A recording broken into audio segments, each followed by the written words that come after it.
The timestamp on camera 1 read 2:14 in the morning. That number would matter later. Investigators would return to it repeatedly, marking it as the last moment of ordinary silence before everything in that building changed. But at 2:14 a.m. on a Thursday in late October, the camera above the entrance of O'Malley's 24/7 diner recorded nothing more alarming than a moth circling the exterior floodlight and the distant, barely audible drone of a semi-truck pushing west on Interstate 40. O'Malley's sat on the edge of the Mojave Desert like a forgotten tooth.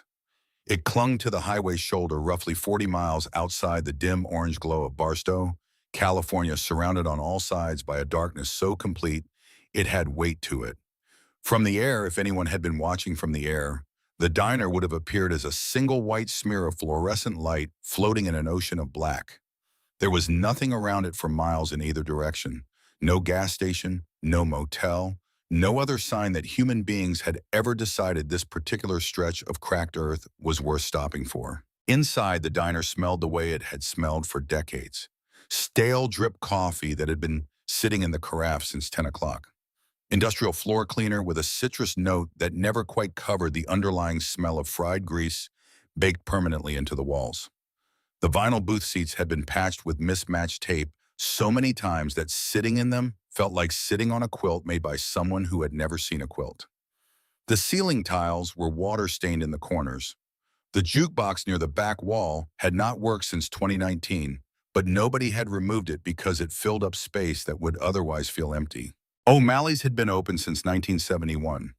The original owner, a retired Army cook named Patrick O'Malley, had built it with his brother-in-law using lumber reclaimed from a demolished feed store in Needles. Patrick had died in 1994. His daughter had sold it in 2003. The current owner, a quiet man named Dennis Sargent, who lived in Victorville, visited twice a month to check the books and never stayed longer than an hour.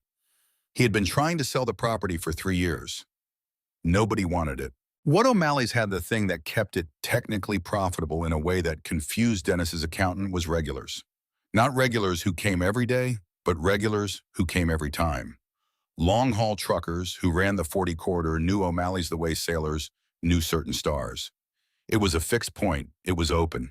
The coffee was bad, but it was hot, and the kitchen would cook you a real piece of meat at 2 in the morning without asking you any questions.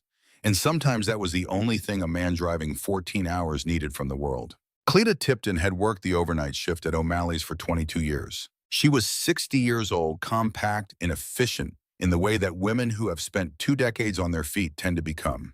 Her gray hair was pinned back with 2 clips she bought at a dollar store in Barstow. Her pink uniform had been washed so many times the color had faded to something closer to skin.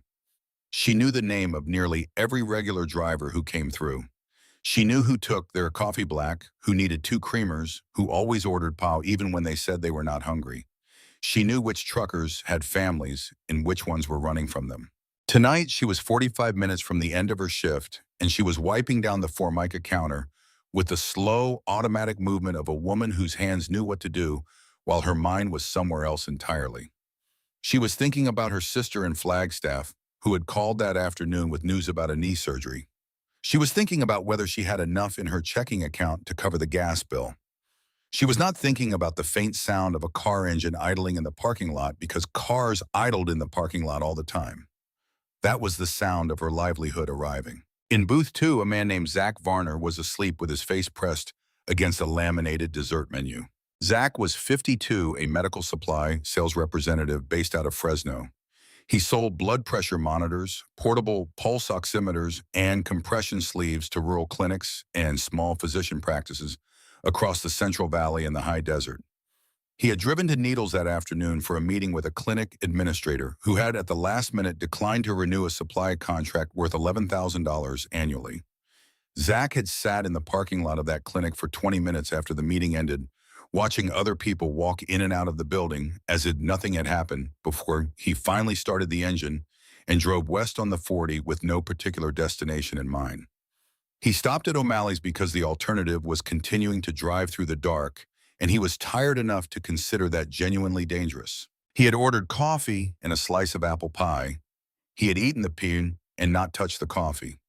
Somewhere around 11 p.m. he had put his head down and gone to sleep, and Cleta had let him because she recognized the particular exhaustion of a man who had driven too far toward a disappointment and needed a few hours of flat stillness before he could face the road back. Zach's phone sat in his shirt pocket, fully charged. He did not know this detail would become relevant before sunrise. He did not know much of anything for the next 2 hours, which was on balance a mercy. In the kitchen, Amos Bullock stood at the flat-top grill, flipping hash browns, with the patience of a man who had made peace with his hours long ago. Amos was 67, a retired school cafeteria supervisor from Fontana, who had taken the O'Malley's cook position 8 years ago when his wife died and the silence of his house became unbearable. He came in at 10 p.m. and left at 6 a.m. and in between, he fried eggs and grilled steaks and made coffee and listened to the radio through a single earbud so he could still hear the pass-through window. He was not a talkative man. He was not an untalkative man. He was simply a man who had decided that his particular purpose in life was to make sure that anyone who walked into this building hungry at 3 in the morning walked out having been fed, and he took that purpose as seriously as other men took their mortgages or their politics. Amos had a habit that nobody at O'Malley's knew about. Every time a car pulled into the parking lot, he glanced through the pass-through window before he registered the sound consciously. It was not a security habit exactly. It was the instinct of a man who had spent years responsible for feeding large groups of people and had learned to track arrivals before anyone else noticed them. Tonight, shortly before 2 in the morning, he had glanced through the window and noted the arrival of 4 motorcycles. Big ones, dark ones. They had pulled tight against the east wall of the building out of the direct spill of the exterior floodlight, and 4 large men had come inside and taken the booth in the back corner where the overhead bulb had burned out 3 weeks prior. Amos had gone back to his grill. He had seen club riders before. They ordered food and paid and did not cause trouble, and as far as Amos was concerned, that put them several rungs above a dozen other categories of customer he dealt with on a weekly basis.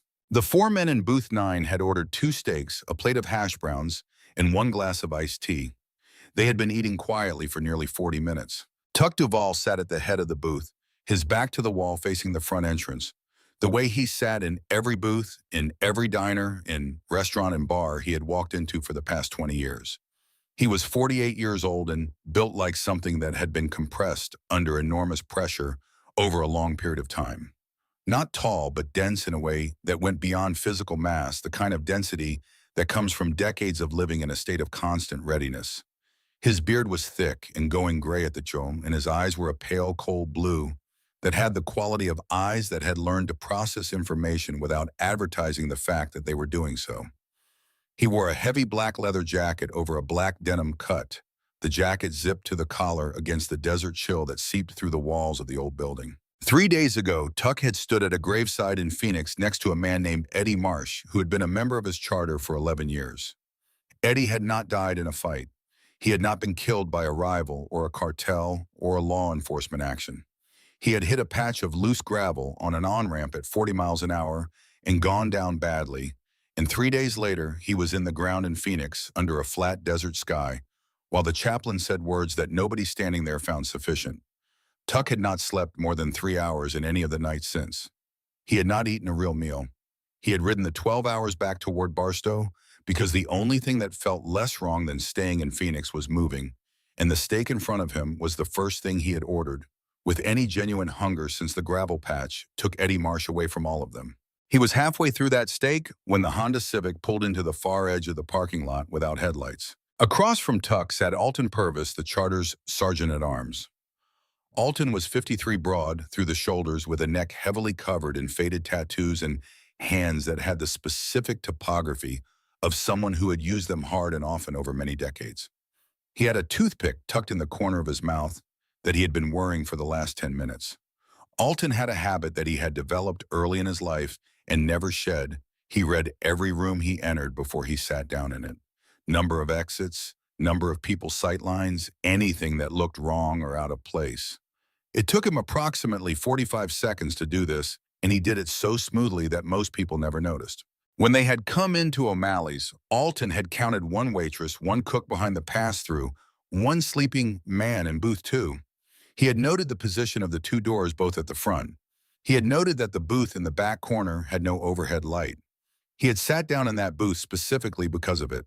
He had also noted roughly 4 minutes before the glass doors came apart, a dark-colored sedan creeping slowly into the far edge of the dirt parking lot without headlights. He had not said anything to Tuck about it. Tuck was eating. It was the first time Alton had seen his president eat with anything resembling appetite since Eddie died. The sedan could be anything: a driver pulling over to sleep, someone checking a map, someone having a private conversation on the phone. Alton kept watching it from the corner of his eye while he worked his toothpick and drank his iced tea, and he told himself he would say something if it became something worth saying. He would spend the next hour regretting that silence. Next to Alton sat Boyd Whaley, lean and quiet, in the particular way of men who have spent years in environments where unnecessary movement draws attention. Boyd was 43, a former Force Reconnaissance Marine who had completed 4 tours before earning his patch. He rarely spoke in groups, not because he was unfriendly, but because he had spent too long in situations where speaking at the wrong moment had consequences, and the habit had made itself permanent. When Boyd did speak, people listened, not because he demanded it, but because everyone in the room had unconsciously registered that he did not waste words. Boyd had a tell that only Alton recognized after years of sitting in close proximity to him. When Boyd's right thumb began tapping against the edge of whatever surface he was resting, as something was being processed. Not consciously decided. His body was running calculations ahead of his conscious mind, and the thumb was the outward sign that the calculation was running. Alton had seen it enough times to trust it the way he trusted a smoke alarm. Boyd's thumb had been tapping the edge of the table for the last 3 minutes. At the outside of the booth, Nolan Creed was working his way through a plate of hash browns with the focused determination of a 29-year-old who had been on a motorcycle for 12 hours and was too tired to want anything other than food and horizontal. Nolan had received his full patch 8 months ago, and this was his first long run with Tuck. He was trying very hard not to look as exhausted as he felt. He had not entirely succeeded, but the other 3 had the decency not to comment on it. Nolan had noticed something about the waitress when they first came in. Something about her face was familiar in the imprecise way that things are familiar when you have seen them in a particular context and are now encountering them outside of it. He could not pin it down. He let it go and went back to his hash browns because he was 29 years old and had been riding since 6 in the morning, and the hash browns were more immediately important than any unsolved puzzle. The 4 of them had their leather cuts on beneath their outer jackets. The jackets zipped against the cold. In the shadows of Booth 9, with the overhead bulb dark, they looked like 4 large, tired men eating a quiet meal, which was exactly what they were and exactly what they had every intention of remaining for the next 30 minutes. Boyd's thumb tapped the table edge, once, paused, then twice more in quick succession. Alton looked up from his iced tea and glanced sideways at Boyd. Boyd's eyes were tracking toward the parking lot window. Alton looked through the glass. The dark Civic had not moved, but he could see now very faintly the orange pulse of a cigarette being drawn inside it. Someone sitting in the car, awake and still, at 2:17 in the morning. Alton set down his glass. Tuck, without looking up from his steak, said very quietly, "Company." Neither Alton nor Boyd responded out loud. Nolan stopped chewing for a single beat, then resumed, his eyes drifting left toward the front entrance without his head moving. The timestamp on camera 2 would later read 2:18:05 when the Honda Civic lurched forward and stopped directly in front of the glass double doors with the engine still running. Inside that car, the air had been close and chemical for the better part of an hour. The windows had fogged from the inside. The radio was off. The only sounds were the engine idle and the breathing of 2 men who had run out of alternatives and were now sitting at the edge of the only option they had left themselves. Colt Underhill was 31 years old, and he was holding a sawed-off Mossberg 500 with hands that had not stopped shaking since he loaded it in a Walmart parking lot in Barstow 90 minutes ago. His jaw was clenched so hard the muscles were visibly pulsing beneath the skin of his face. His eyes had the bright, brittle quality of a man running on stimulants, in terror in roughly equal measure, the pupils blown wide, even in the faint orange glow of the dashboard lights. Colt had not always been this. That was the thing about him that would not leave him alone, even now, even in the front seat of a stolen car with a shotgun across his lap, and 2 minutes until everything either saved him or finished him. He had been at one point a competent and careful man. He had worked for 6 years at a transmission shop in Barstow, the kind of work that required patience and a steady hand, and the willingness to take something broken apart and put it back together correctly. He had owned a decent truck. He had had a wife named Carol and a son named Jake, who was now 4 years old, and who Colt had not seen in 14 months, not since the last time Carol had let him come to the door, and he had arrived clearly unfit to be there. Somewhere in Colt's wallet, pressed flat between his state ID and a folded gas receipt, was a photograph. Jake and Colt on a beach, probably Santa Monica, 2 summers before all of it fell apart. Jake was laughing at something outside the frame. Colt was looking at his son with an expression that was purely unguarded, the expression of a man who does not know he is being photographed and is entirely content with his life. Colt never took the photograph out, but he knew it was there. On the worst nights, it was the only specific thing he could remember about being a different kind of person. He had been trying to pay off a debt to a man named Hector Dempsey for 6 weeks. $3,000 owed for product that Colt and Quimby had taken on credit from Dempsey's distribution network in Bakersfield. The deadline had been midnight. It was now past 2 in the morning, and the deadline had been a wall, and they had walked into it. "This is it," Colt said. His voice was a rasp, the voice of a man who had been awake for 36 hours and was held together by adrenaline and nothing else. He pulled the Mossberg up from his lap and checked the safety for the 4th time. Diner in the middle of nowhere, no security, no cops within 20 miles. We go in, we take the register, we shake down whoever's inside, and we're out in 2 minutes. You got me. In the passenger seat, Quimby Coker was trembling so visibly that Colt could see it without looking directly at him. Quimby was 26, Colt's closest friend from high school, the person who had been standing next to Colt through every bad decision for the last 2 years, because Quimby had never learned how to walk away from Colt when walking away was the right choice. He had never developed that particular skill. The holding on instinct was too strong in him, had always been too strong. He was holding a snub-nosed Smith & Wesson revolver that had belonged to his uncle and had not been fired since 2011. His finger was nowhere near the trigger because he was too frightened to touch the trigger. "Colt," Quimby said, "I don't know, man. What if there's a cop in there taking a break?" "Look at the lot, you idiot." Colt's voice cracked on the last word. He smacked the steering wheel with his open palm. "There's one beat-up sedan, probably the waitress. This is easy money. Just keep the gun up and do exactly what I tell you." This was not the first time Quimby had tried to stop this from happening. 2 days ago, sitting in the parking lot of a laundromat in Barstow, Quimby had told Colt that he might be able to borrow money from his cousin in Victorville. Enough to cover the debt, maybe not all of it, but enough to buy more time. Colt had dismissed it without discussion, his eyes focused on the windshield, and his jaw doing that thing it did when he had already decided and was not interested in alternatives. Yesterday morning at a convenience store on the edge of town, Quimby had said flatly that he wanted out, that he would take whatever Hector Dempsey decided to do, rather than walk into a building with a weapon. Colt had not argued. He had simply looked at Quimby with an expression so hollow and so certain of its own trajectory that Quimby had not been able to find the words to push back against it.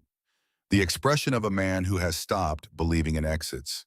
And now they were here. "Colt," Quimby said one final time.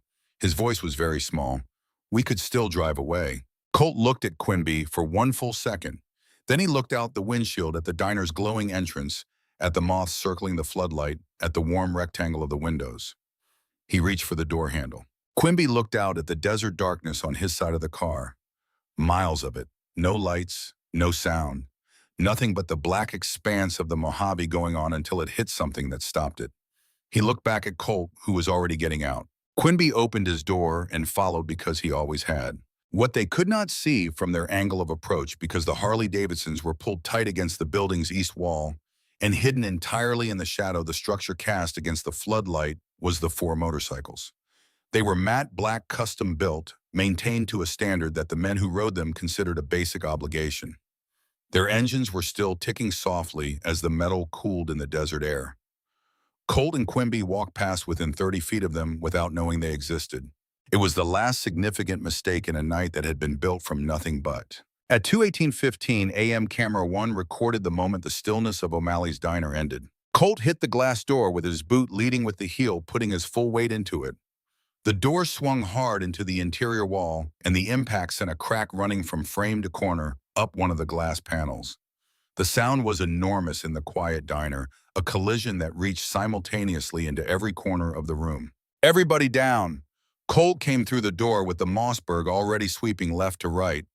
"Nobody move! Get your hands on your heads right now!" His voice cracked on the last word, the adrenaline doing something to his vocal cords that he could not control. The shotgun swept the room in a wide, uncontrolled arc, the kind of movement that communicated exactly how frightened the man behind it actually was to anyone watching who knew what to look for. Quimby stumbled in behind him, his revolver pointing at the ceiling, then at the floor, cycling indecisively before he finally leveled it in the approximate direction of the man asleep in booth 2. Zach Varner came awake with the particular violence of someone torn from deep sleep by a loud noise.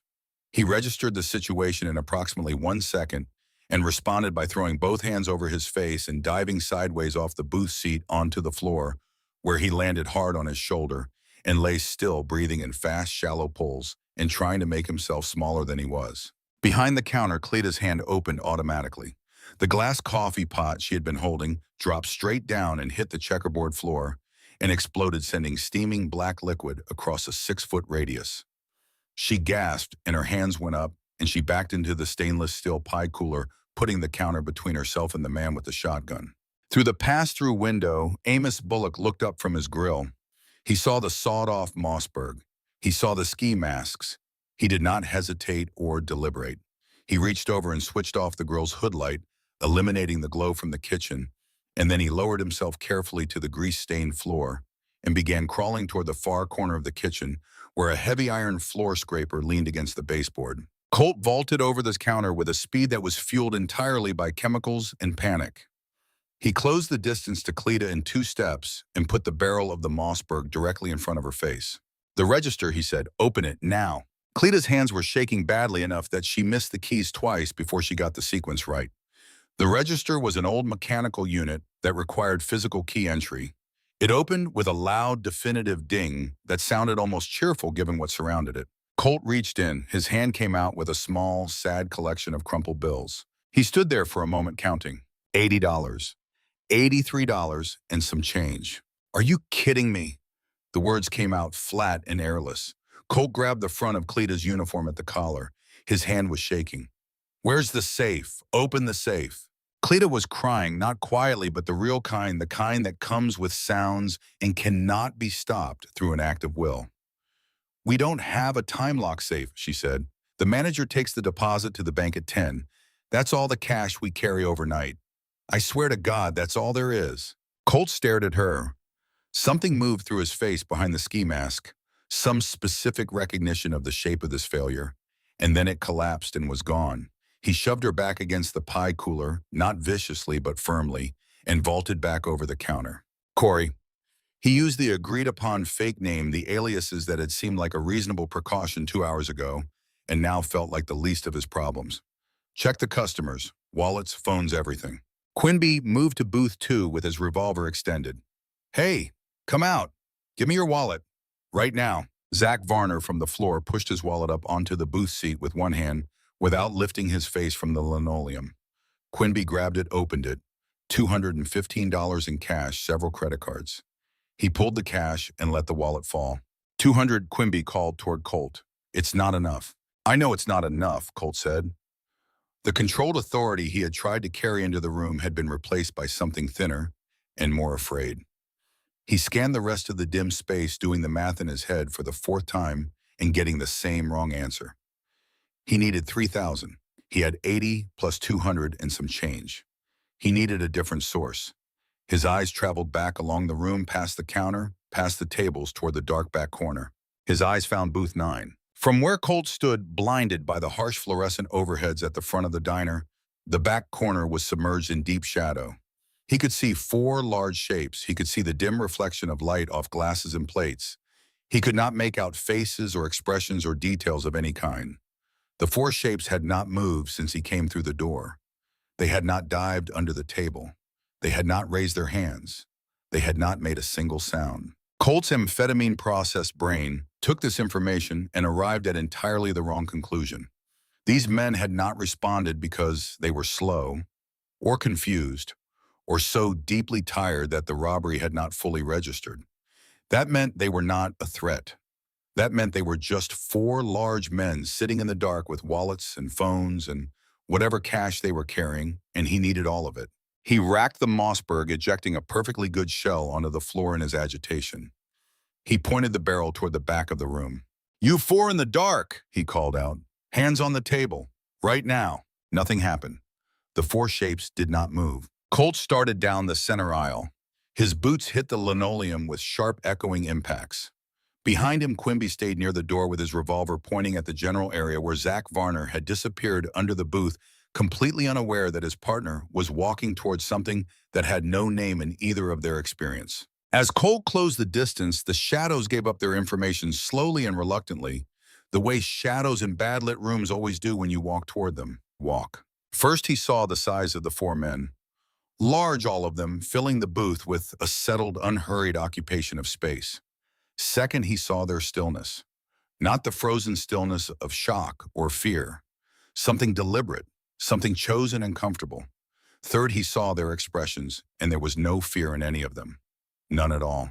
What Colt saw on the face of the man at the head of the booth, the pale-eyed man who was looking at him with an attention that felt like it was passing through him rather than resting on him, was something he did not have a word for.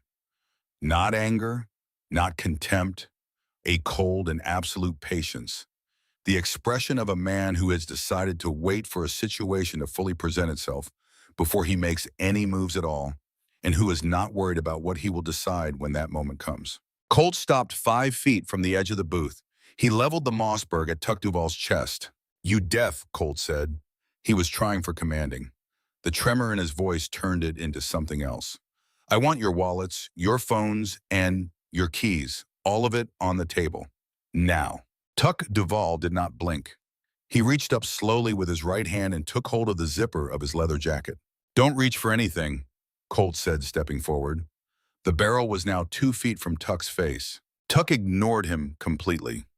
With a motion so deliberate it bordered on ceremonial, he drew the zipper down from collar to hem and let the jacket fall open to both sides. Beneath it was a black denim cut, and on the left chest of that cut, catching the faint ambient light filtering from the kitchen pass-through, was a rectangular patch with 2 words on it: President. Below the patch, a small diamond shape carrying a single character: 1%. The sound of 3 zippers opening simultaneously was something that Zach Varner, still on the floor of booth 2 with his cheek pressed against the linoleum, would describe to investigators the following morning as the sound that changed everything in the room. Alton Boyd and Nolan opened their outer jackets in unison, a choreography that no one had rehearsed and no one needed to, because they had been doing things together long enough that the timing lived somewhere below conscious thought. The red and white of the Hells Angels insignia appeared on 3 cuts simultaneously, the colors vivid even in the bad light, unmistakable to anyone who had ever seen them, and entirely comprehensible to anyone who understood what they represented in the state of California and the western United States. Colt Underhill stopped breathing. The air in his lungs simply stopped moving. His eyes, visible through the holes in the ski mask, went wide with an expression that had nothing calculated in it. The expression of someone who has opened a familiar door and found a room behind it that should not exist in that building. He was not a strategic thinker. He was a transmission mechanic from Barstow who had been awake for 36 hours and had walked into a diner believing it was empty enough. But even through the chemical fog and the exhaustion and the white panic of the $83 in the register, one piece of knowledge arrived with complete clarity. You did not point a loaded weapon at the president of the Hells Angels charter. The knowledge arrived too late to be useful. His body did not know what to do with it. He stood with the Mossberg 2 feet from Tuck Duvall's face and his finger on the trigger guard, and his mind producing no actionable output. Tuck Duvall leaned forward slightly. His massive forearms came to rest on the table with the sound of something settled and final. He looked past the barrel of the shotgun as though it were not there, and when his eyes found Colt's eyes, what was in them was not a threat and not a performance. It was a simple factual statement about what was going to happen in the next few seconds. When Tuck spoke, his voice was quiet enough that Colt had to concentrate to hear it, And that concentration was itself a mistake because it pulled Colt's entire attention onto the man in front of him and away from everything else in the room. "You have exactly 3 seconds," Tuck said, "to get that gun out of my face." The fluorescent light above the kitchen pass-through buzzed its single monotonous note. The diner was quiet enough that the buzz was the loudest sound in it. Tuck Duvall let 1 full second pass. "One," he said. The word landed in the silence of the diner and did not echo. It simply settled. Colt Underhill's hands were shaking so badly now that the barrel of the Mossberg was tracing a small, involuntary arc in the air in front of Tuck's face. Not the sweep of a man in command. The tremor of a man whose body had already accepted what his mind was still refusing to process. The chemical energy that had carried him from the parking lot through the door and down the aisle had converted into something cold that was now moving through his legs and making the simple act of standing feel uncertain. The fluorescent light buzzed. Behind the counter, a drip from the shattered coffee pot continued its slow percussion against the linoleum. Tuck had not moved. His forearms were still on the table. His pale eyes were still on Colt's eyes, not on the gun. Watching the gun was less informative than watching the man holding it. Tuck knew the difference. Alton Purvis sat across from Tuck with his hands flat on the table and the toothpick motionless in the corner of his mouth. He was running the sequence. Not the outcome, which was not a variable. The sequence. Which problem first, then which problem second, then which problem third, and who handled each one. Boyd Whaley's right hand had been below the table for the past 90 seconds, resting on the frame of the 1911 holstered at his hip. He had not drawn it. Drawing it changed the geometry of the situation in ways that complicated the aftermath. But his hand was there resting against the grip with the easy familiarity of long acquaintance. Boyd was not watching Colt's face. He was watching Colt's trigger finger. There is a specific and readable change that occurs in a finger on a trigger when the person holding the weapon begins to lose the capacity for deliberate decision. The finger does not remain still. It begins a micro-movement, an involuntary cycling between tension and release as the nervous system oscillates between conflicting instructions. Boyd had learned to identify this signal in environments where identifying it half a second late had permanent consequences. What he was reading in Colt Underhill's trigger finger right now was a system very close to its threshold.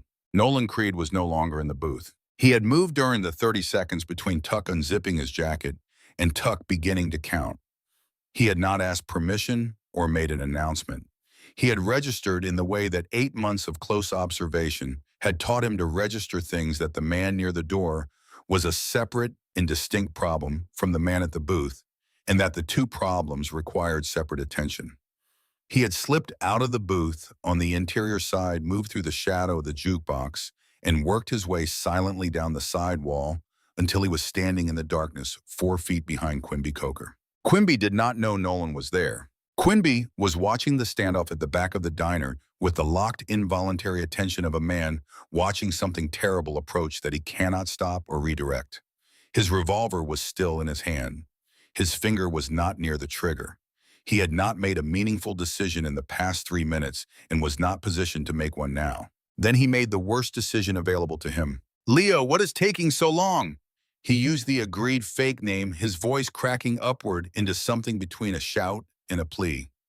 "Just shoot the guy and grab their wallets. We have 30 minutes before Hector finds us. Let's go."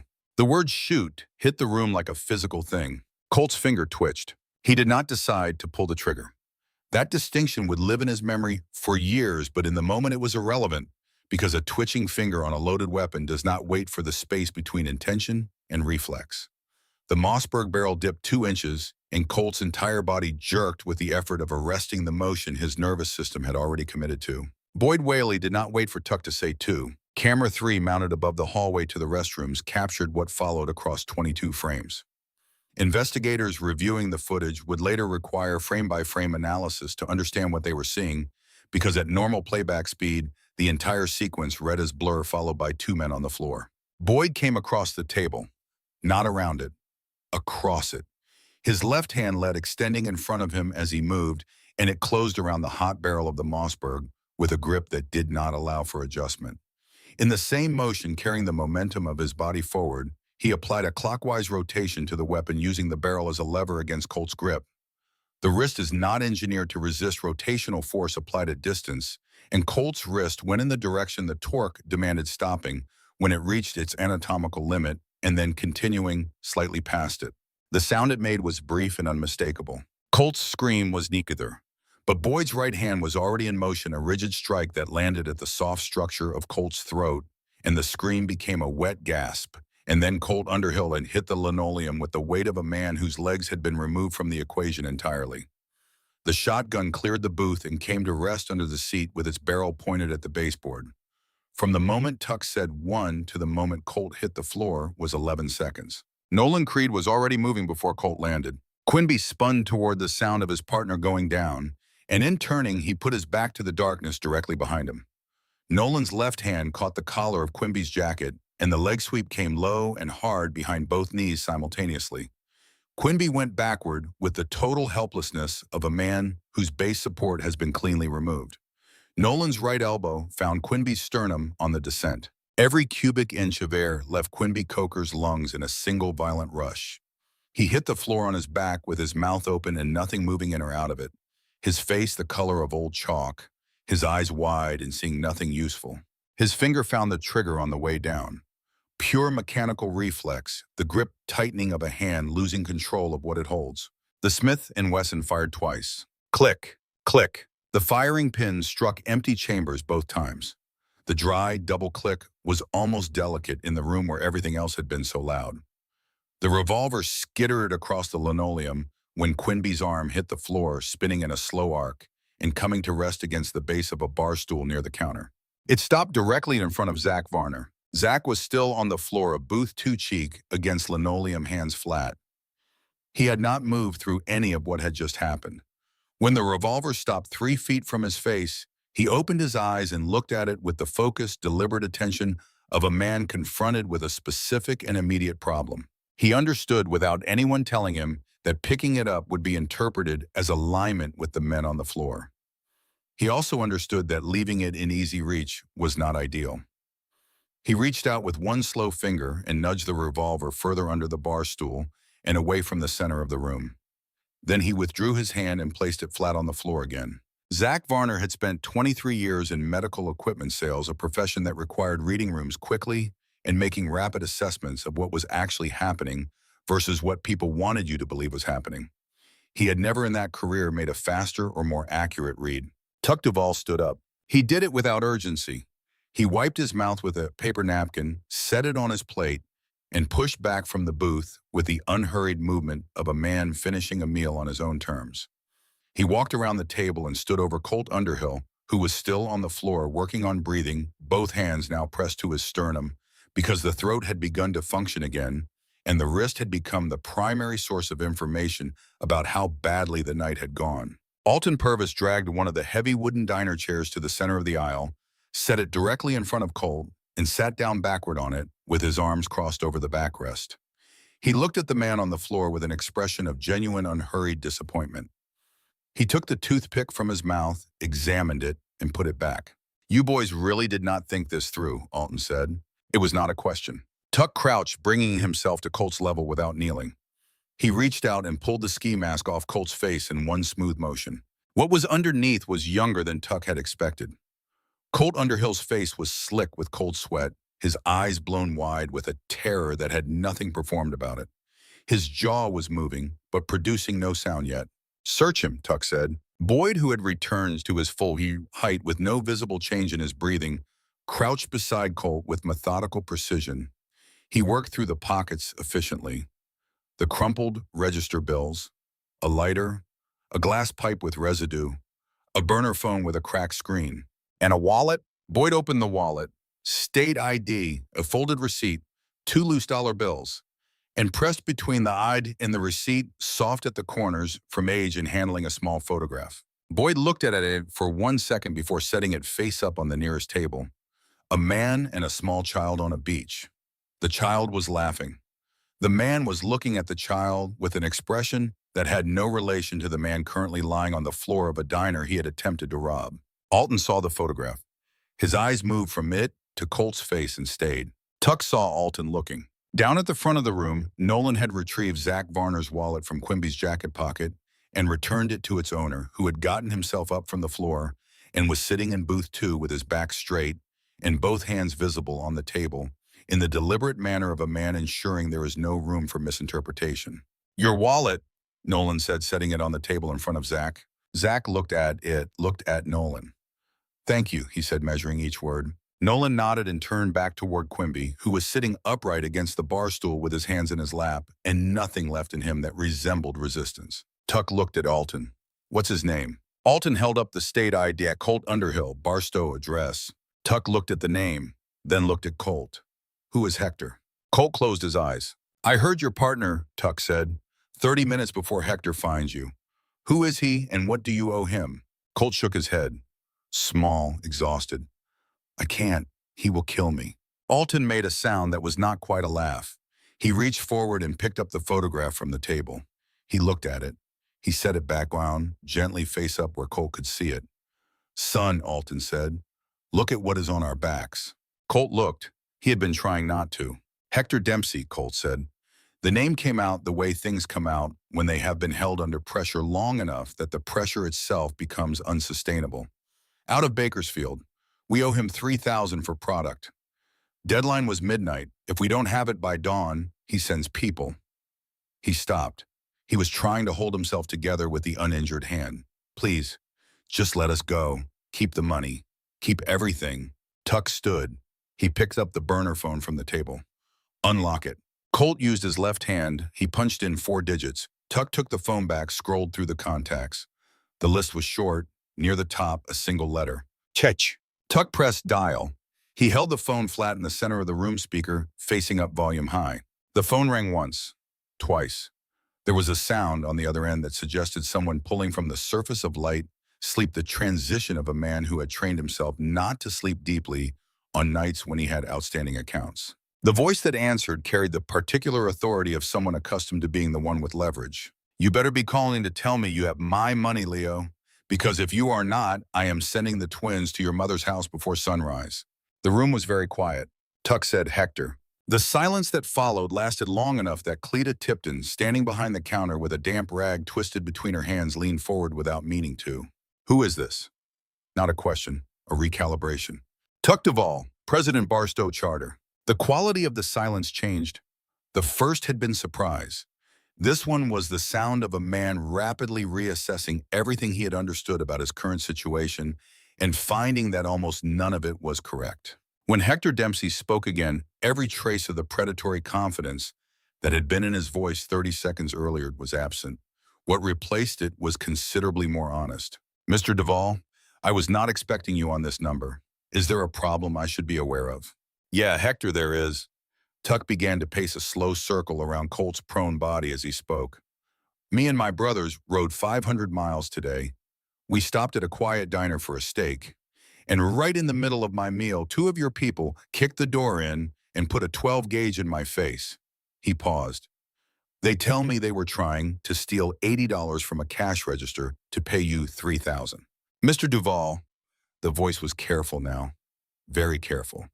"I swear I had no idea they were anywhere near you. These are local people, street level. They do not represent me or my operation in any way. You do whatever you need to do with them, whatever you decide. I will come to Barstow personally tomorrow and apologize to the charter." Colt was watching Tuck's face. Something new had arrived beneath the terror. The specific shame of a man hearing himself described as street level by the person he had been afraid of for 6 weeks. The person who had just without hesitation offered to let strangers do whatever they wanted with him. "You are not coming to Barstow tomorrow," Tuck said. "You are going to forgive their debt tonight." Another pause, much shorter this time. "Done. The debt is cleared. They owe me nothing. I'm sorry for the disrespect, Mr. Duvall. Truly." Tuck ended the call. He set the phone on Colt's chest. Colt stared at the ceiling of O'Malley's diner for a long moment. Then he turned his head and looked at Tuck, and in his expression was something that had no clean name. Relief and humiliation, and something older than both of them, trying to find its way to the surface. "You saved our lives," Colt said. "Do not flatter yourself," Alton said from his chair, examining his toothpick. "We just did not want to deal with the inconvenience of what comes next if we do not." The room was quiet for a moment, in a way that felt different from all the earlier quiets. The earlier silences had been charged, pressurized, full of things about to happen. This one had the quality of aftermath. The fluorescent lights buzzed. Amos Bullock's grill ticked in the kitchen as it cooled. Somewhere outside, a truck downshifted on the interstate, and the sound came through the walls and faded.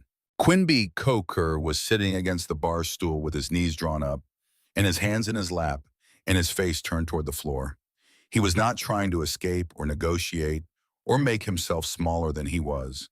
He was simply sitting with the specific stillness of someone who has arrived at the bottom of something and is registering what the bottom feels like.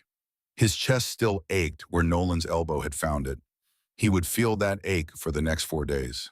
Nolan Creed crouched beside him, not to restrain him, to look at him the way you look at someone when you need to assess whether there is anything remaining in them that requires attention. Quinby did not look up. Nolan straightened after a moment and moved back to give him room. Alton had turned the chair around and was sitting on it the correct way now. Forearms resting on his knees, looking at the 2 crumpled bills Colt had produced from his wallet, sitting on the nearest table. $2. The man had walked into a diner with a shotgun to save his life, and he had $2 in his wallet. Alton had seen desperate people before.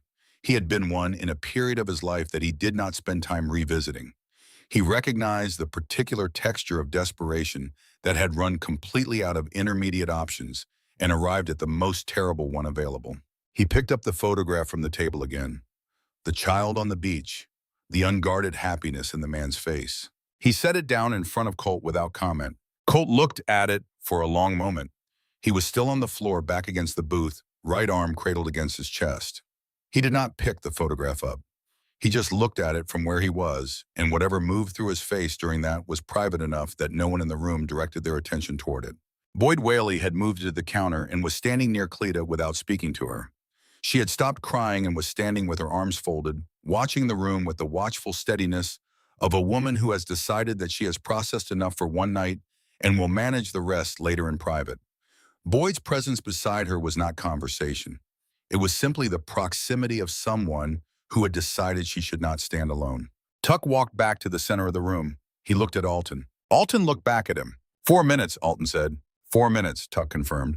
It was not the first time they had stood in a room counting down to a departure they needed to make before people arrived who would complicate the departure. It would not be the last. The familiarity of the cadence was not comfort exactly, but it was something close to it.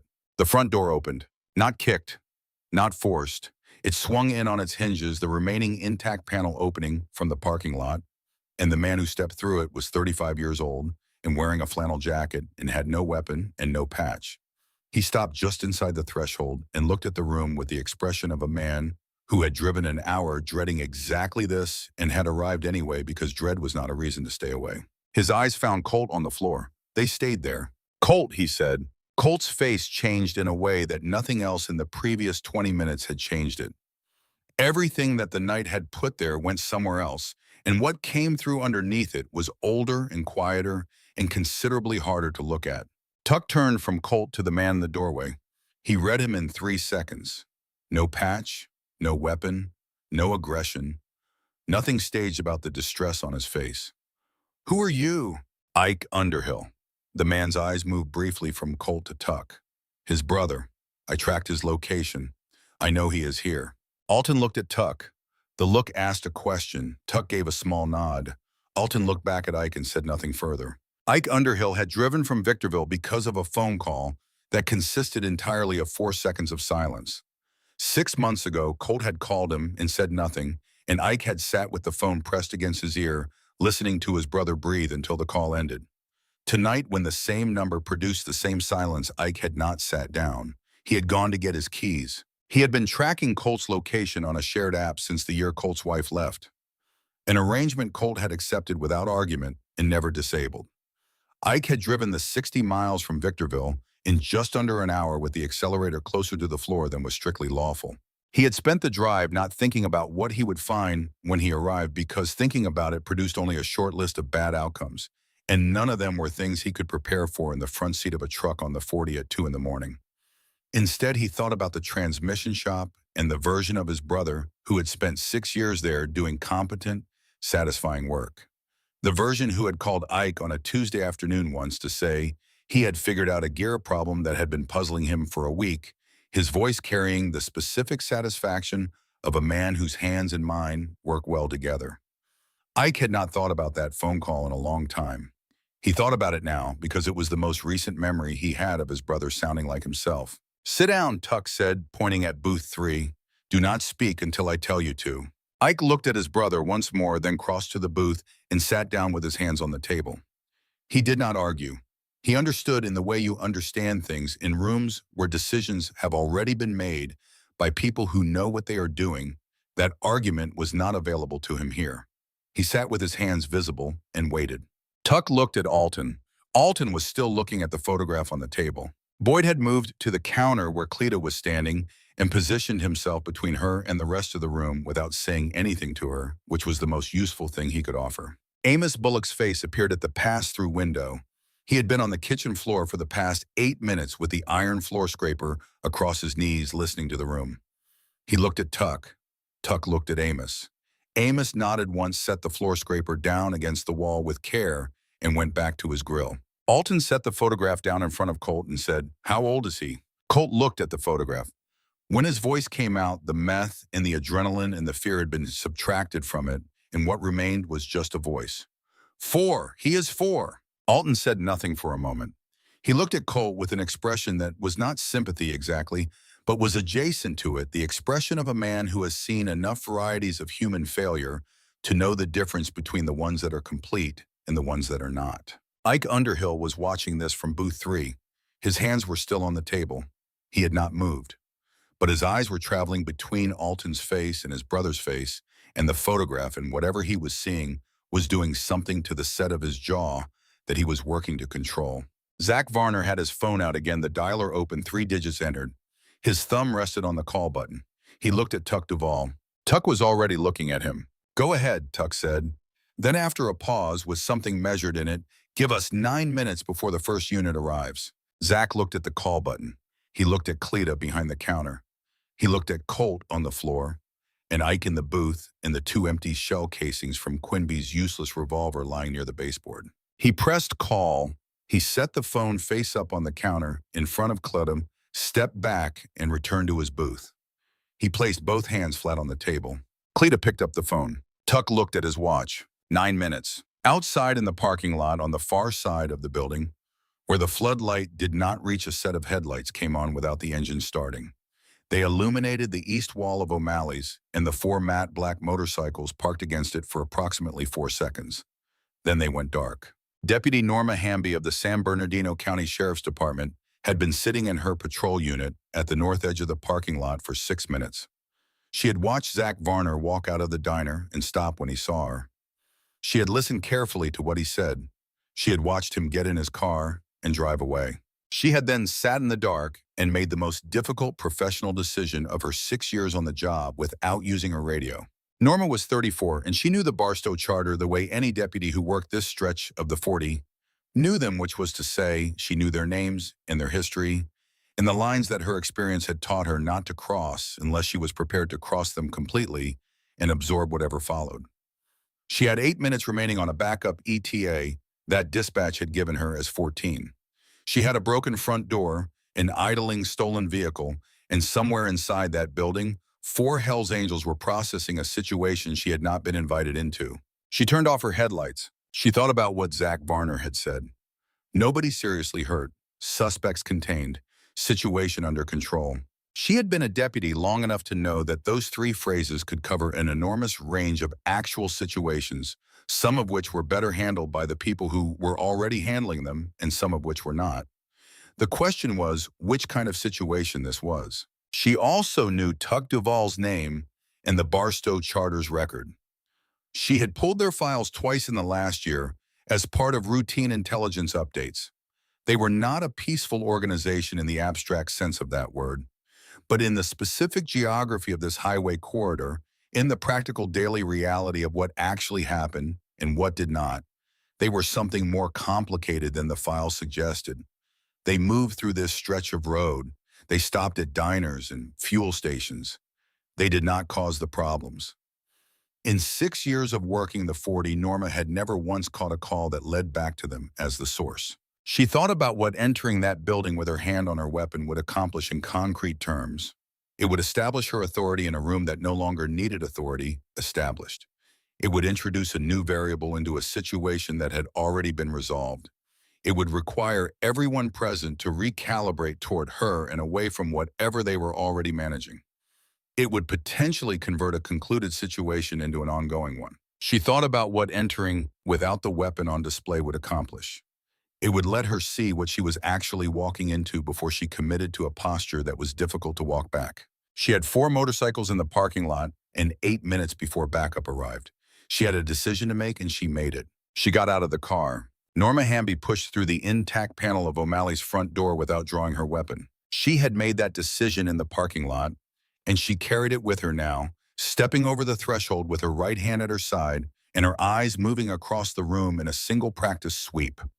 She had been in rooms after violence before. She knew their texture, the specific quality of air, in a space where something has already happened and the people inside are still sorting out what to make of it. This room had that quality. What it did not have was any remaining threat. That was the assessment that mattered most, and she made it in the first 2 seconds. She took inventory in pieces. Colt Underhill on the floor, sitting up now against the booth with his right wrist held against his chest. Quinby Coker against the bar stool with the stillness of a man whose options have been fully exhausted. Zach Varner in booth 2 with his hands flat on the table. Cleta Tipton behind the counter with a phone at her ear and tears drying on her face. A man Norma did not recognize in booth 3, hands visible, watching everything without speaking. And 4 men in leather cuts positioned around the room who turned to look at her with the unhurried measuring attention of people who had known she was coming before the door opened. Tuck Duval stood nearest the center. He looked at Norma the way he had looked at everything else tonight. Assessment without performance. His jacket was still open, the president patch catching the overhead fluorescent. "Does anyone need medical attention?" Norma said. "1 broken wrist," Tuck said. "Nothing else." Norma looked at Colt. Colt looked at his wrist, then at Norma, and said nothing. "I need to understand what happened in here," Norma said. She kept her voice level, not deferential and not combative. She was navigating something with narrow tolerances, and she knew it. 2 men came in with weapons, Tuck said. A sawed-off shotgun and a revolver. They demanded register cash and personal property from the customers. We responded. Both weapons are on the floor. The register cash is on the counter. We stayed. Norma looked at the Mossberg under the booth, the revolver near the baseboard, the crumpled bills on the counter. "You stayed," she said. "We stayed," Tuck confirmed, "because leaving before a deputy arrived would look like something it is not. And because you would need statements." Norma looked at each of the 4 men in turn. None of them looked away. None of them adjusted anything. They had the settled quality of people who are entirely comfortable being scrutinized because they have nothing that requires concealment right now. "I need names and identification from everyone in this room," Norma said. "You will have them," Tuck said. Cleta lowered the phone from her ear. "Dispatch says 2 units about 6 minutes, she said. Her voice had steadied. The crying was finished and had been replaced by the particular composure of a woman who had decided that the frightening part was over and it was time to function. Norma looked at her. "Are you all right?" Cleta gave this genuine consideration. "I have been better," she said. "I have also been worse. You want coffee pot just finished." Norma almost declined. Then she said, "Black, no sugar." Alton Purvis made a sound that was not quite a laugh and returned his attention to his toothpick. Tuck walked to the counter. He stood across from Cleta, and for a moment they looked at each other in the way that people look at each other when they have both been inside the same significant event and are figuring out what to do with the shared weight of it. Tuck reached into his leather jacket and produced a money clip. He worked 3 bills free and set them on the counter in a neat stack. 300s. "For the door," he said, "and the coffee pot, and whatever it costs to sleep tonight." Cleta looked at the money without touching it. She was looking at the gray in his beard and the pale eyes that were doing something she had not seen them do all evening. They were tired. Not the operational tiredness of a man managing a problem, but the tiredness that lives below everything else and only surfaces when the problem is resolved enough to let it through. "The overhead bulb in booth 9, Cleta said. "It has been out for 3 weeks. I asked Dennis 4 times. Tuck did not ask who Dennis was. Ask him again, Tuck said, in writing this time. Cleta picked up the 300s and put them in her uniform pocket without ceremony. You want that coffee to go? Please. Behind Tuck, Alton had moved to where Colt was sitting against the booth. He crouched to Colt's level, and for a moment, it was just the two of them in the bad light, looking at each other. Alton reached into his jacket pocket and produced a small, folded bandana. He held it out to Colt. Colt looked at it, looked at Alton's face, took it. Wrap the wrist, Alton said. Not too tight. Keep it above your heart until someone looks at it. Colt started wrapping with his left hand, awkward and slow. Alton watched for a moment, then reached over without asking and helped tie the knot. How long has it been? Alton said, not looking at Colt's face while he worked. Colt knew what was being asked. He did not answer immediately. 2 years, he said, since it got bad. Alton nodded in the particular way of someone who is not surprised by an answer and is simply acknowledging that it was heard. He stood and looked at the photograph still on the table. He picked it up and held it out to Colt. Colt took it. He looked at it for a moment that stretched past its apparent length. Then he folded it carefully and put it back where it had lived. Ike Underhill had been watching from booth 3. His hands had not moved from the table. He had watched all of it, and his face had been doing sustained work to contain a great many things that had no place in this room, because this was not his room, and he understood that clearly. Tuck walked over to booth 3 and stood at the end of it. Ike looked up. Where did you drive from? Tuck said. Victorville. Tonight.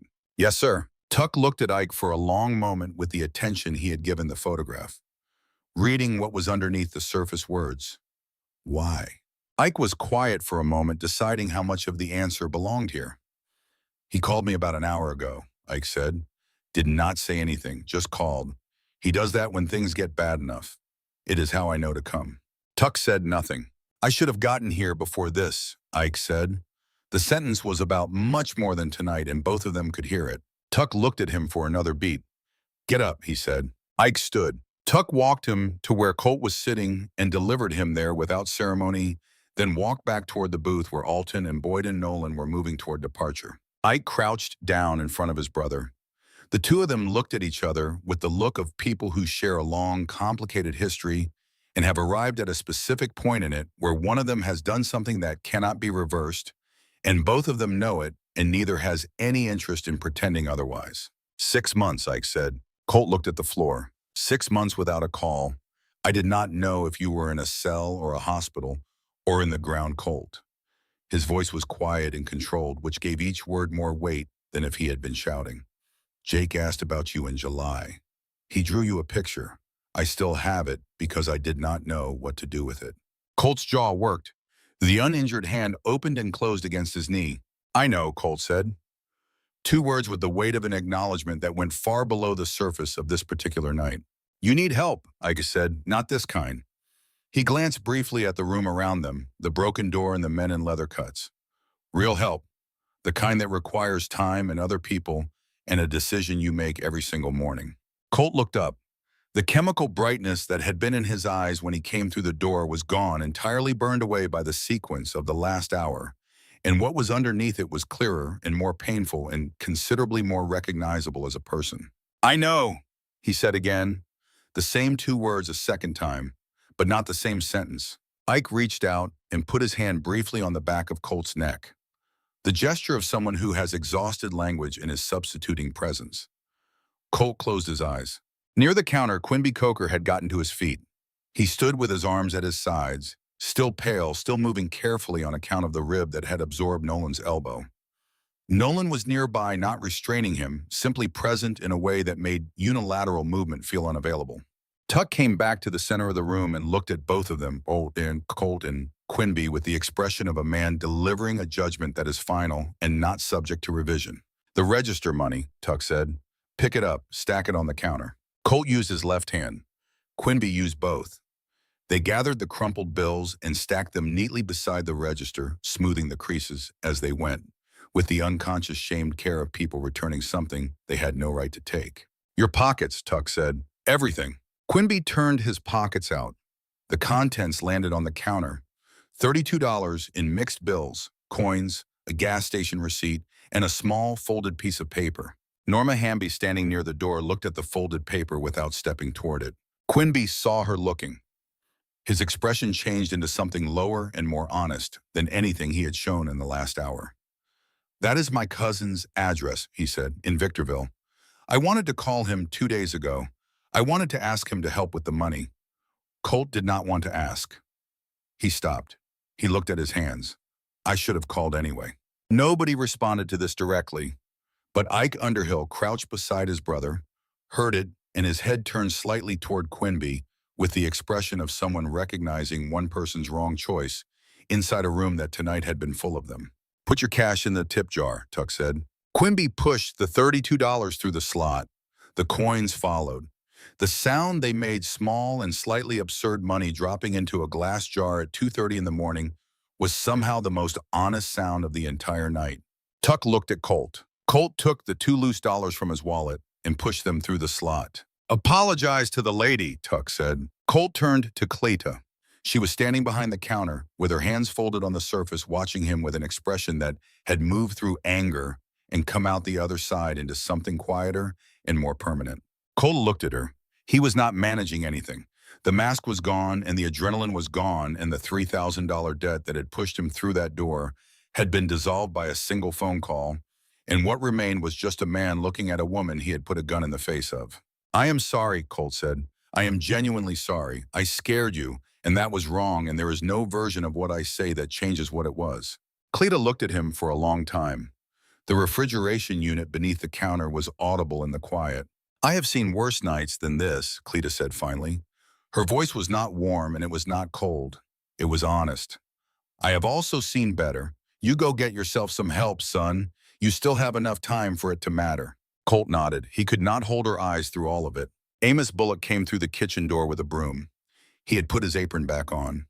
He surveyed the distribution of broken glass and spilled coffee across the diner floor and began to sweep with the focused patience of a man reclaiming ground that belongs to him. He did not speak to anyone. He did not require any acknowledgement. The work was there. He was present. That was the whole of it. Tuck watched Amos for a moment. Then he walked to booth 9 one final time and stood at its end. His half-eaten steak was still on the plate. The ice in Nolan's water glass had dissolved into the water. Alton's toothpick lay on the table beside an untouched glass of iced tea. The artifacts of an ordinary midnight meal that had become something else. They would be cleared away in 20 minutes by a woman who would carry tonight in some part of herself for years, regardless of how thoroughly she cleaned the surfaces. Tuck left 2 additional 20s on the table. He did not mention this or explain it. Alton appeared at his shoulder. They stood together for a moment that had the quality of something that needed to be completed before either of them walked out of that building. 4 minutes, Alton said. Tuck looked at him. "I know." Alton looked at the plate, at the cold steak. He said, "You were eating." "I know what you did, Alton," Tuck said. His voice was not hard. It was precise. "And I know why." Alton was quiet. "Next time you tell me," Tuck said. "Whatever I am doing, whatever state I am in, you tell me." Alton took the toothpick from his mouth and looked at it. He nodded once. The nod of a man who understood that he had made a decision based on care for someone and had been told without anger and without ambiguity that this particular form of care was not his to exercise in this role. "You also did not sleep in Phoenix," Alton said. "Not a defense, a fact." "I know that too," Tuck said. Alton put the toothpick in his jacket pocket instead of his mouth. A small and final gesture. He turned toward the front of the diner. Tuck stayed a moment longer. He looked at the booth. He thought about Eddie Marsh for 3 seconds, the right amount, and what it means to carry a person inside you without knowing exactly how much weight that is until something shifts the load. Then he picked up the to-go cup Cleta had set at the edge of the table and walked to the door. Boyd was already outside, standing beside his motorcycle with his arms folded, looking east down the highway at the dark. Nolan was next to his own bike, running through the pre-ride check he always ran, mirrors, and then mirrors again. At the door, Tuck paused and looked back at the room. Ike had gotten Colt to his feet. The 2 brothers stood beside each other near booth 3, Colt favoring his right side. Ike close enough to stabilize him if the risk demanded it. They were not talking. They did not need to be. 2 brothers standing in a broken diner in the early hours of the morning, which is a thing that can mean the end of something or the start of something, and which way it goes is never decided on the night itself. Tonight it was sufficient that they were both upright. Quimby Coker had drifted into booth 2 and was sitting across from Zach Varner. Nobody had arranged this. It had happened through proximity and the human instinct to find an adjacent presence in rooms where you have been frightened. Zach had his briefcase on the seat and was sitting with the posture of a man who has absorbed something that will take considerable time to fully process and who has decided to give it that time rather than rush past it. Cleta was behind the counter with her coffee. She was watching Tuck at the door. Tuck raised the to-go cup toward her. Not a toast, simply an acknowledgement of what she had done tonight, which was to stand in her own diner while someone put a gun in her face and remain when it was over the same person she had been before. Cleta raised her coffee cup in return. Tuck walked out. The parking lot was cold. The desert air in October at this hour had a quality that moved through clothing, regardless of its weight, a dry cold that came from a landscape with no interest in holding warmth for anyone passing through it. The floodlight was still burning above the east wall. The 4 motorcycles stood in the ambient spillage from the diner windows, the matte black paint taking in light rather than returning it. Norma Hamby was standing beside her patrol unit at the north edge of the lot. She watched Tuck come out. She watched Alton and Nolan take their places beside their machines. She watched Boyd straighten from whatever occupied him while he waited. Tuck walked to his Harley. He set the covey in the holder, swung his leg over, settled his weight the way his body had done 10,000 times before the automatic calibration of a man and a machine that have been in long acquaintance. He looked across the parking lot at Norma. She walked toward him and stopped 6 feet away. Professional distance, not confrontational. Your statements, she said. I will need contact information. Alton Purvis will give you a number in the morning, Tuck said. Everything we provide will be accurate and consistent. Norma looked at him. I have no doubt of that, she said and meant it without qualification. She paused. Mr. Duvall, those 2 men inside would have been found somewhere out in the scrub before the week was out if you had not made that phone call. Tuck said nothing. I'm not making an official observation, Norma said. I'm making a human one. I am aware of everything that happened in there tonight. Tuck looked at her for a moment. Then he said, there is a Honda Civic in the back lot, plates removed, engine was still running when we arrived. It is stolen. You will want to run the VIN. Norma glanced toward the back of the building. I will take care of it. Tuck started the engine. The sound filled the parking lot with a deep mechanical authority, the voice of an engine that had been maintained to a high standard because the man who depended on it considered maintenance a basic form of honesty. Boyd's engine followed. Nolan's.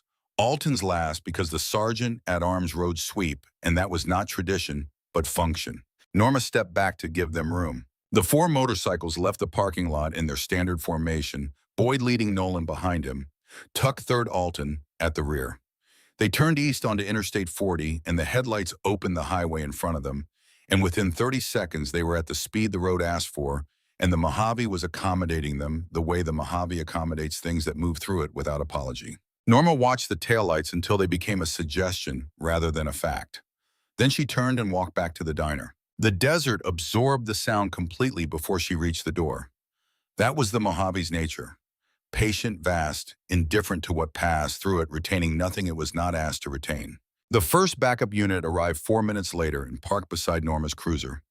The deputy who got out was 26 years old, 8 months on the job, and had never responded to an armed robbery call before. He came through the door with his hand on his weapon and his eyes moving fast across a scene that did not match any training scenario he had studied. Cleta handed him a cup of coffee before he completed his first sentence. He took it on reflex. He looked at Cleta, looked at the room, looked at the coffee. What happened here, ma'am? 2 men attempted to rob the place, Cleta said. They were unsuccessful. The people who stopped them are gone. These 2 are the ones you want. She indicated Colt and Quimby with a small nod. The taller one has a broken wrist that needs medical attention. The young deputy looked at Colt, at Quimby, at Zach Varner, who offered a polite nod at Ike Underhill, who raised one hand briefly in a gesture of cooperative presence. Then he looked at Amos Bullock, who was still sweeping, and at the pile of debris collecting near the front wall, and at the 2 bar stools lying on their sides in the aisle. Should I request an ambulance? The deputy said. Already done, Cleta said. 12 minutes out. Drink your coffee. He drank his coffee. At 3:17 a.m. a unit from Barstow Community Hospital arrived, and 2 paramedics assessed Colt's wrist in the parking lot under the floodlight. It was a clean fracture of the radius, the kind that heals reliably with correct treatment. The lead paramedic, a woman named Patel, who had been working desert calls for 14 years, splinted and wrapped the wrist and told Colt he needed imaging and casting in the morning. Colt sat on the ambulance bumper with his arm in the temporary splint and his brother beside him. Ike had not left his side since Tuck walked out. He stood close enough to be useful and far enough to give Colt the room that men need immediately after something that has stripped them down to what they actually are. He was not touching Colt's shoulder or offering encouraging phrases or performing any of the gestures that people reach for when they want to help someone process something they are not equipped to process alone. He was simply there, which was the thing Colt had needed for 6 months and had not been able to ask for or accept.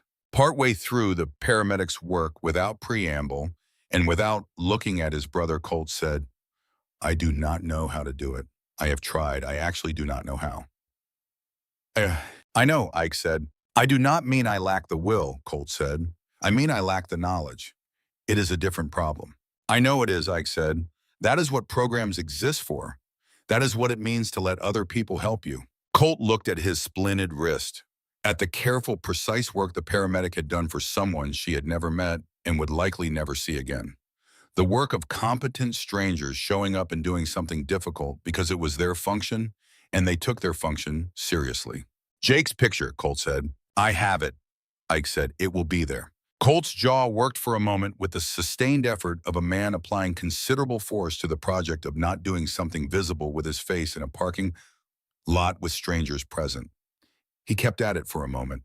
Then he let it go, and whatever moved through him in the 3 seconds after that was between him and his brother and the cold air of the Mojave at 3 in the morning, and it required no audience. Ike did not say anything after. He did not fill the space with reassurances or plans or the kind of forward-looking language that people reach for because silence after difficult things feels like it needs to be covered. He had learned slowly and at some cost that the most honest thing he could do for his brother in a moment like this was to remain in it without trying to accelerate past it. The night was cold. The parking lot of O'Malley's was lit by a floodlight and the revolving amber of the ambulance. Somewhere to the east, the highway hummed. They sat with all of it and let it be what it was. Zach Varner gave his statement to the young deputy, collected his briefcase, and walked to his car. He sat in the driver's seat without starting the engine and thought about several things in sequence. The revolver spinning across the floor and stopping in front of him. His phone in his shirt pocket and the wrong number he had punched in with shaking hands when the chaos first started.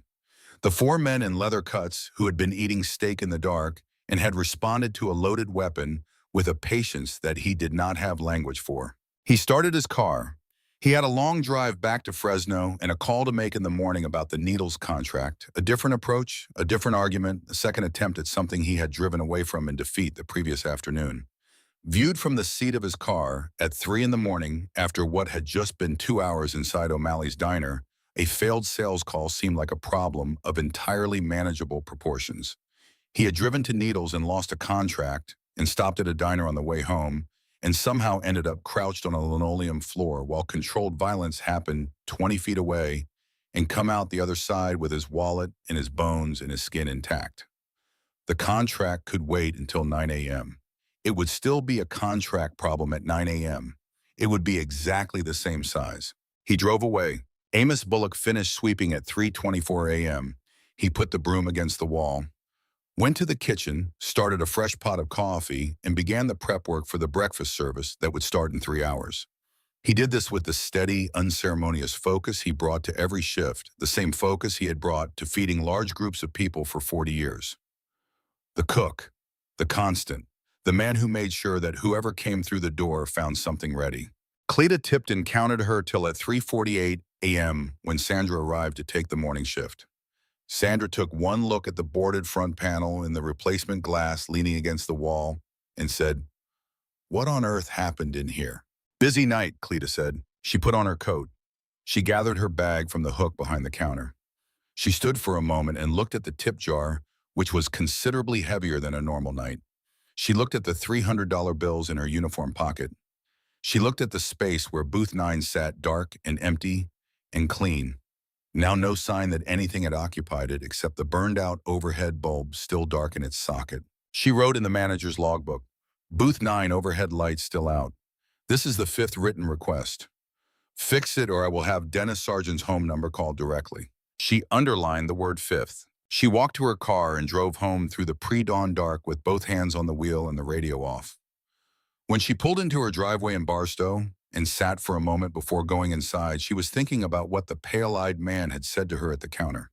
Stay safe, Cleta. 22 years working overnight shifts in a diner 40 miles from the nearest town. Thousands of strangers, hundreds of late-night conversations about nothing in particular. And she could not recall the last time anyone had said those 2 words to her and delivered them as though they carried actual weight. She went inside. On Interstate 40, somewhere east of Barstow, 4 headlights moved through the Mojave in tight formation. The stars above the desert were extraordinary, in the total absence of competing light, the kind of sky that people who live under city glow drive long distances to find, and that people who spend their lives on these roads have come to regard as simply the ceiling of the world. Tuck Duvall rode third in the line with the to-go coffee in the holder and the cold air clean against his face, and the road extending ahead into the dark. He was thinking about Eddie Marsh. Not the gravel patch, and not the hospital, and not the flat ground in Phoenix, but Eddie, the person. The specific quality of his laugh in the back of a room. The way he talked about his daughter. The particular satisfaction he got from a long, clean run on an empty road in good weather. The way a person carries other people inside them without knowing the weight of the carrying until something changes it. He drank the coffee. It was Cleta's coffee, strong and slightly bitter, and entirely honest about what it was. The formation held its shape on the empty highway, 4 headlights in the dark moving east. Alton rode sweep behind Tuck as he always did, as he had done for 7 years on every run they had taken together.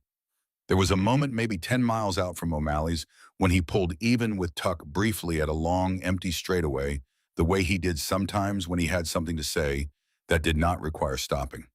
Tuck looked over. Alton held his gaze for a moment in the dark. Then he pulled back into position. It was not forgiveness, and it was not absolution, and it was not the conversation they would eventually need to have about what had happened tonight and what it had cost and what the expectation was going forward. It was acknowledgement, the simple, wordless acknowledgement between 2 people who have been through things together, that the being through things is the thing that holds even when the specifics require discussion. Tuck drank the last of the coffee. It was cold by now, but he finished it anyway. The exterior camera on O'Malley's diner recorded the taillights disappearing at 2:31 a.m. It recorded the ambulance and the backup units and the paramedics working under the floodlight. It recorded Cleta leaving at 3:51 and pausing in the parking lot to look east down the highway for a moment before getting in her car, the only person on camera who did that. It recorded Amos Bullock's truck when you were pulling in at 4 a.m., which was notable because his shift technically ran until 6, but Amos had gone home for 45 minutes and come back because the thing about a place where you have spent 8 years of your working life is that some nights pull you back before you mean to return. It recorded the sky above the desert mountains beginning to change at 5:47 a.m., the black becoming a deep bruised purple, and then something between orange and gold that the desert does in October before the day gets going. At 6:02 a.m., it recorded the first semi-truck of the morning pulling in off the 40 air brakes, releasing with the long exhale of something that has been working hard across a long distance and is relieved to stop. The driver climbed down, heavy-set and 50-ish company jacket thermos under his arm. He walked into O'Malley's and sat at the counter without checking whether anyone was present, because in 20 years of running this corridor, he had never once sat down at that counter and not had someone come out of the back with coffee. Amos Bullock came through the kitchen door with a pot in his hand. He poured the coffee. The driver wrapped both hands around the mug, the way people do when warmth is the actual thing they came in for. He looked at the boarded front panel and the replacement glass leaning against the wall, waiting for the repair service that Dennis Sargent would schedule eventually when he could be reached and persuaded that it was urgent. Rough night, the driver said. Amos set the pot down on the counter. He thought about it in the genuine way, the way a man thinks about a question when he intends to answer it accurately rather than reflexively.